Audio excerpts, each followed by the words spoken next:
अंधा युग नाटक का तीसरा अंक है अश्वत्थामा का अर्ध सत्य। इसकी प्रमुख पंक्तियां हैं। पहले प्रहरी का कथन। मायावी है वह, रूप धारण करता है नित नए नए। बंद कर दिया जब रक्षक गण ने नगर द्वार, धारण कर रूप एक गृद्ध का। बंद नगर द्वारों के उड़कर चला आया और लगा खाने छत पर सोए बच्चों को। दूसरा प्रहरी कहता है, बंद करो जल्द से द्वार पश्चिम के। इन पंक्तियों के माध्यम से नाटककार पश्चिम के प्रभाव की ओर संकेत करता है। पश्चिम का प्रभाव जो भारतीय संस्कृति में उपभोक्तावाद और बाजारवाद को दर्शाता है। हमारी वर्तमान युवा पीढ़ी जिस तरह से बाजारवाद और उपभोक्तावाद के प्रभाव में आकर अपनी नई जीवन शैली बना रही है, वह भारतीय संस्कृति और जीवन के लिए घातक है। विदुर का वाक्य योत्सु से। इस पर विषाद मत करो योत्सु, अज्ञानी भय डूबे साधारण लोगों से। यह तो मिलता ही है सदा उन्हें, जो कि एक निश्चित परिपाटी से होकर पृथक अपना पथ अपने आप निर्धारित करते हैं। पृष्ठ 42। योत्सु एक ऐसा पात्र है जिसने अपने सगे भाइयों कौरवों से युद्ध लड़ा। मनुष्य जो सदैव समाज के चलायमान ढर्रे से अलग हटकर अपना जीवन जीते हैं, वह हमेशा दूसरों का उपहास, दूसरों के अपमान का पात्र बनते हैं। परंतु जो व्यक्ति अपने लिए एक अलग मार्ग का निर्माण करता है और नए मार्ग को बनाकर उस पर चलता है, उसे इन सभी अपमानों, इन सभी उपहासों को अपनी जीवन शैली का एक हिस्सा मानकर आगे बढ़ जाना चाहिए। यदि वह इन अपमानों और इन उपहासों की चिंता करेगा, इन पर ध्यान देगा, तो वह कभी भी अपने लक्ष्य की प्राप्ति नहीं कर पाएगा। इस अंक की अन्य महत्वपूर्ण पंक्तियां हैं। युत्सु का कथन विदुर से। अब यह माँ की कटुता घृणा प्रजाओं की, क्या मुझको अंदर से बल देगी। अंतिम परिणति में दोनों जर्जर करते हैं, पक्ष चाहे सत्य का हो अथवा असत्य का। मुझको क्या मिला विदुर, मुझको क्या मिला। युत्सु की इन पंक्तियों में अस्तित्ववाद का एक संकेत है। अस्तित्ववाद एक बहुत ही प्रसिद्ध चिंतन अवधारणा है।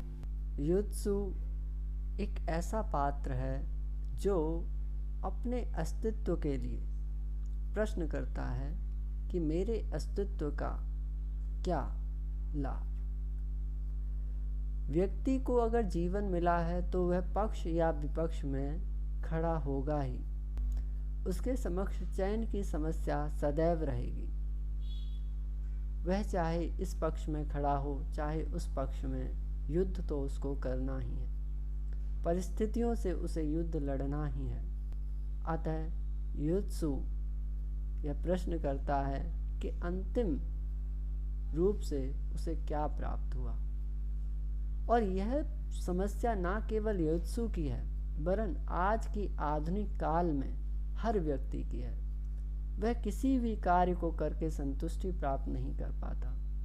वह अपने अस्तित्व पर एक प्रश्न करता है कि उसे अंत में क्या मिला। इस अंक की अन्य महत्वपूर्ण पंक्तियां हैं। अश्वत्थामा का संवाद कृपाचार्य से। मातुल सत्य मिल गया बर्बर अश्वत्थामा को। अश्वत्थामा को जो सत्य मिला वह अर्ध सत्य था। कृपाचार्य और कृतवर्मा सो रहे हैं और अश्वत्थामा पहरा दे रहा है। कृपाचार्य और कृतवर्मा अश्वत्थामा के एकमात्र साथी थे और वही 3 लोग पूरी कौरव सेना में बचे हुए थे। एक उल्लू सोते हुए कौवे का वध कर देता है और इस घटना को अश्वत्थामा देख लेता है। इस घटना को देखने के बाद अश्वत्थामा को पांडवों का वध करने की प्रेरणा मिलती है। अंतराल, पंख, पहिए और पट्टियाँ इस अंक की महत्वपूर्ण पंक्तियाँ हैं। विदुर कहते हैं, पर संशय पाप है और मैं पाप नहीं करना चाहता। पृष्ठ 59। मनुष्य के प्रति आस्था में संशय हो सकता है, परंतु मनुष्य को ईश्वर की सत्ता के प्रति संशय नहीं करना चाहिए, क्योंकि इस समस्त जगत को ईश्वर ही चलायमान करता है। यदि वह ईश्वर की परम सत्ता की इस संपूर्ण प्रकृति पर संशय करता है, उसके सामर्थ्य पर संशय करता है, तो कहीं न कहीं वह पाप ही करता है। और जो कि विदुर एक बहुत बड़े विद्वान हैं, वह कहते हैं कि संशय करना पाप है और मैं पाप नहीं करना चाहता। प्रभु के प्रति उनकी आस्था में संशय करना उनके लिए पाप करने के समान है। चौथा अंक, गांधारी का शाप। इस अंक की महत्वपूर्ण पंक्तियां हैं।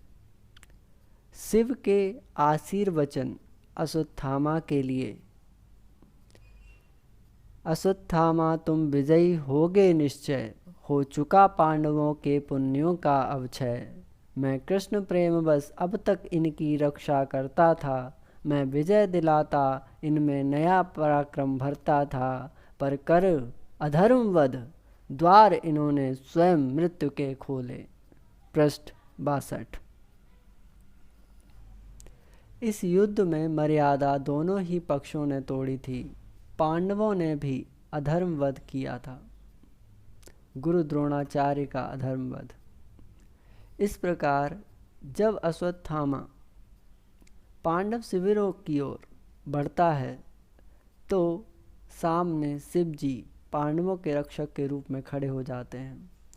अश्वत्थामा शिव जी की आराधना करता है और शिव इस आराधना से प्रसन्न होकर कहते हैं कि पांडवों के पुण्यों का क्षय हो चुका है, तुम अवश्य विजयी होगे।